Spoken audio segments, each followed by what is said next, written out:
A propósito de eso, digo, ¿qué te acuerdas vos de 1994? ¿Qué estabas haciendo vos en 1994? Pues estaba en la secundaria, me gustaba mucho el fútbol y recuerdo que ese año iba sintiendo muchas cosas. No estaba muy consciente de lo que ocurría, sino que sentía un vértigo peculiar. Primero por el alzamiento zapatista, que fue muy sorprendente, era algo como que no se entendía bien. Pensábamos que se iban a separar del país y que eso iba a ocurrir también en la ciudad donde yo vivía, que era Monterrey, donde yo nací, que es la ciudad más separatista que puede haber de México o de esa zona.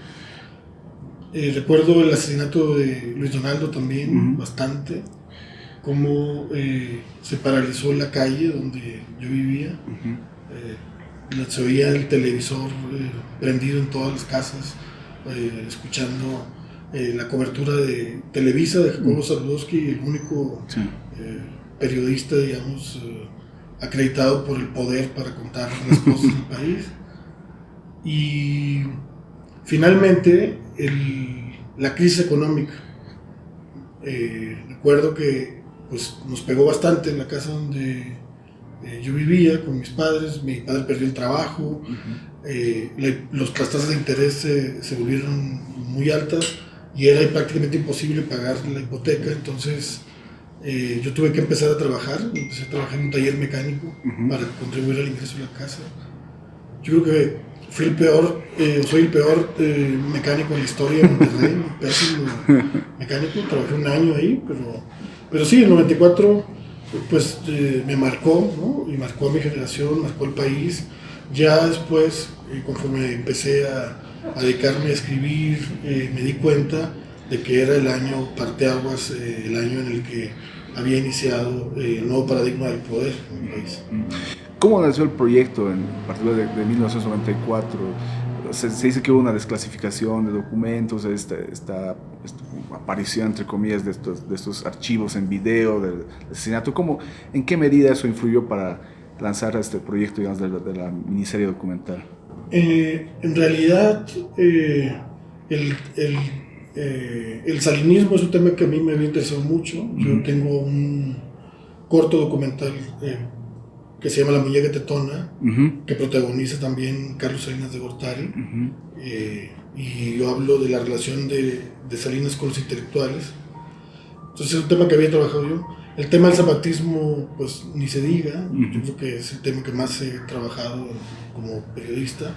Entonces eran dos temas que estaban ahí siempre presentes conmigo. Y en 2017, Laura Waldenberg y Bernardo Loyola, que son los productores, en ese entonces eran directores de Vice, donde yo colaboraba de vez en cuando, me proponen hacer un documental sobre el año 94, así abiertamente, ¿no? Entonces, pues lo primero que pienso es en el zapatismo y en el salinismo, y entonces empiezo a trabajar sobre esa idea, ¿no? Y empiezo a conectar una serie de piezas que estaban sueltas, que yo había construido en mi trabajo como reportero, y las trato de pegar, las trato de acomodar para construir este relato.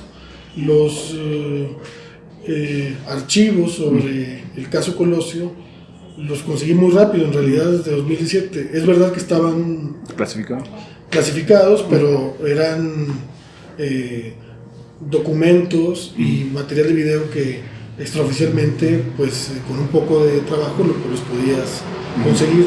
Independientemente de eso, iniciamos una gestión vía los organismos de transparencia para tenerlos también, para ver si había más. Tú sabes que esos procedimientos son muy tardados, es mucho litigio. Como venía el aniversario, también otros colegas hicieron lo mismo.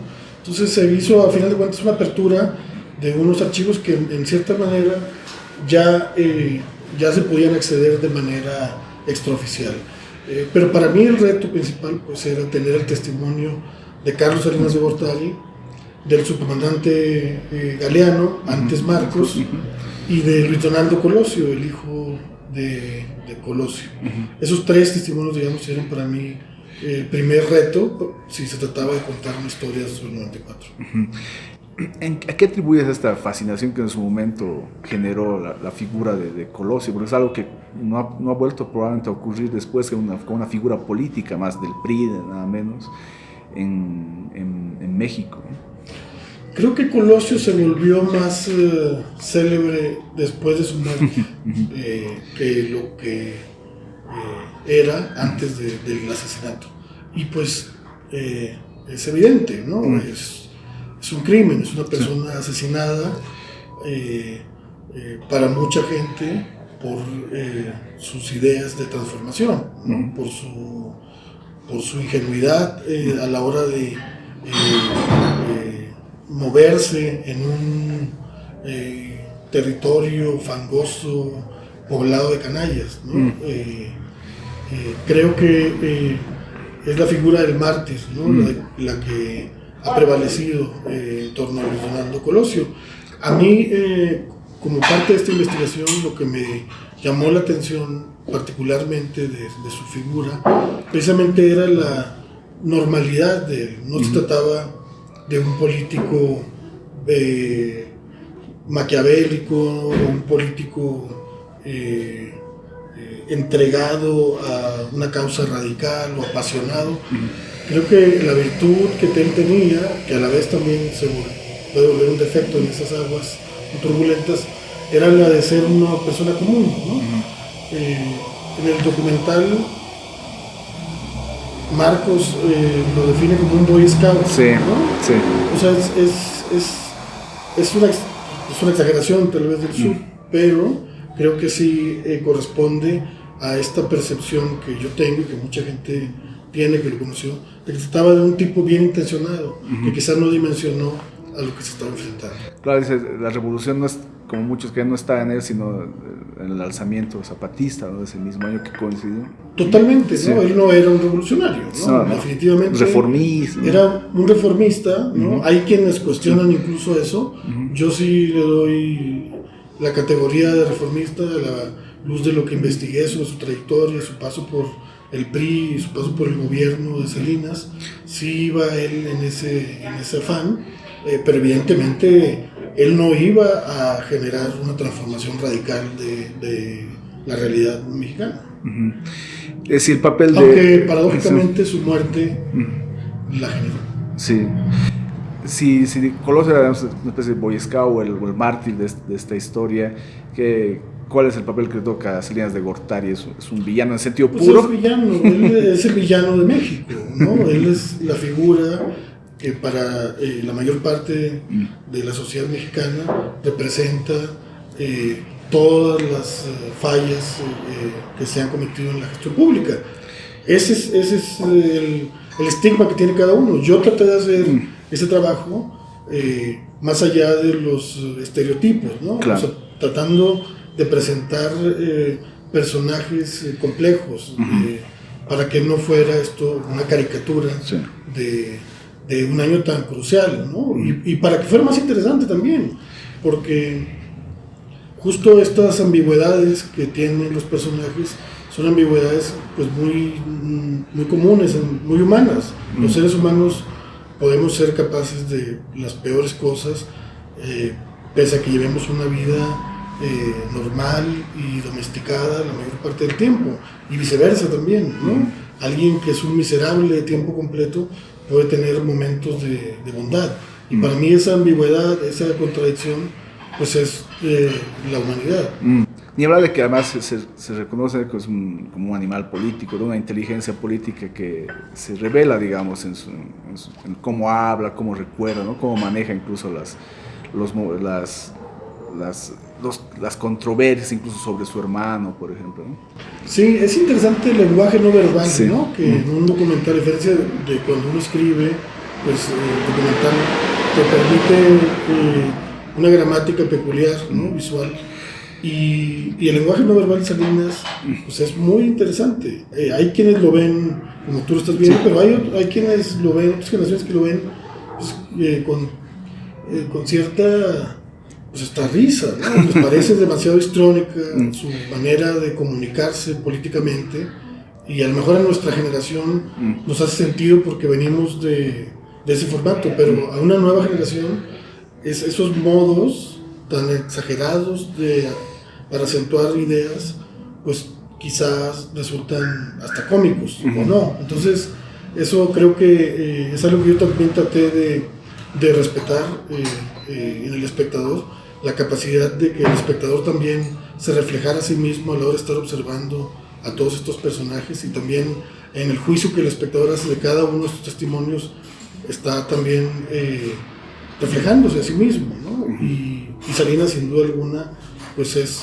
junto con Marcos, el personaje que más choca, ¿no? Para bien y para mal con el espectador. ¿Y qué papel le toca a Zedillo, que en realidad no se prestó para hablar para el documental? Pues es justo, él es un presidente que dio pocas entrevistas siendo presidente, que no ha dado una sola entrevista sobre temas políticos desde que dejó la presidencia.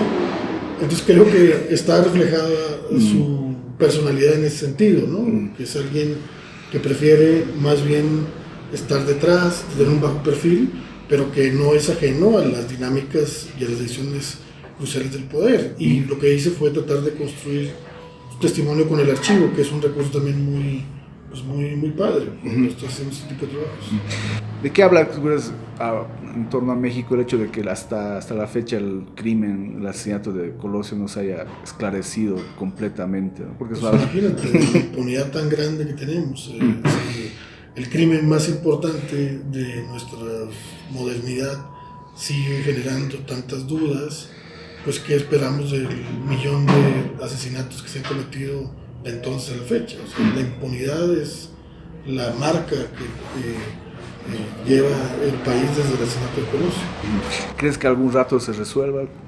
Pues es que el problema es que oficialmente está resuelto en el sentido de que hay un autor material, que es Mario Burto, que está sentenciado y que por cierto está a unos años de terminar su sentencia.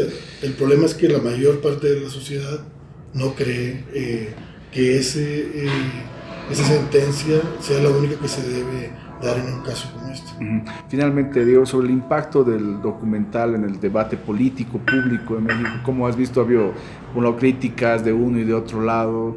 ¿En qué medidas crees que ha ayudado como a reactivar un tema que se creía superado? Porque no creo que lo esté, ¿no? Pues ha sido sorprendente, la verdad, lo masivo de la reacción, porque yo sabía que iba a ser controversial, pero pensé que se iba a quedar pues, en un pequeño círculo que se interese por temas políticos, pese a la plataforma, que es una plataforma muy de moda y que tiene mucho alcance. No esperaba el nivel de discusión que ha generado, que es impresionante, es enorme en México. O sea, todos los días, hoy estaba leyendo un artículo todavía que hay, larguísimo, señalando y reflexionando sobre el 94. Como es una serie también pues, de 5 episodios, donde hay muchos mundos reflejados, el proceso de análisis y de reflexión en estos, creo que 3 meses ya lleva de haberse estrenado, pues ha sido primero muy intenso, muy directivo, pero ahora también muy enfocado a ciertos aspectos en concreto, ¿no? de lo que se plantea ahí. Y a mí me encanta porque el poder, la rebeldía y la justicia son los temas con los que yo he trabajado mi carrera como reportero, y esos 3 temas son los 3 temas que están ahorita en discusión en el país, y en buena medida o en algo contribuyó esta revisión del año 94 que hice para esa discusión, y pues eso me gusta darle armas a la gente para que pueda evitar ser manipulada por los grupos de poder. ¿Habrá otro año en la historia de México que merezca, digamos, un trabajo similar tuyo, posterior o anterior? Fíjate que el año 2006 para mí personalmente fue crucial, pero porque ya era yo reportero y me tocaron muchos acontecimientos, pero no creo hacerlo porque si no es que se vuelve una fórmula. Ya me ofrecieron algunas personas hacer el año del 2000, que sea una alternancia, o irme a Colombia o a Brasil, hacer otros años. No sé, como que no quiero por ahora repetir ese formato. Me fui a algo totalmente radical. Estoy trabajando una cosa de los años 50, de los márgenes, muy underground, y ahí me voy a mantener un rato. Bueno, estoy haciendo la historia de un poeta que está desaparecido, yo creo que espero terminarla a fin de año. Sí quiero como salirme un rato de las efemérides para contar historias.